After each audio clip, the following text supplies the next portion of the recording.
একবার যেতে দে না আমার ছোট্ট সোনারগা।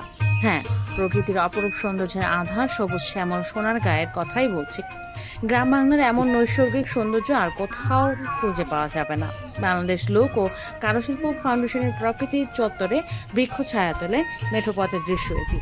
সকাল কিংবা বিকেলে প্রকৃতির সৌন্দর্যের বৈচিত্র্য লক্ষ্য করা যায়। শুভ্র সকাল কিংবা গোধূলি বিকেলের প্রকৃতির সৌন্দর্যের নানা রূপ দেখতে পাওয়া যায়। প্রাকৃতিক সৌন্দর্যের এক লীলা নিকেতন বলা হয় এই জনপদকে, যেখানে নীল আকাশের নিচে সবুজের সমাহার, যেদিকেই তাকায় শুধু সবুজ আর সবুজ। গ্রামের প্রাকৃতিক দৃশ্যগুলো দেখলে মনের মধ্যে অন্যরকম অনুভূতির সৃষ্টি হয়। সুশীতল মেঠো পথে প্রান্তরের প্রাকৃতিক দৃশ্যগুলো মন ছুঁয়ে যায়। সবুজ শ্যামল মাঠ, সবকিছুই প্রাকৃতিক।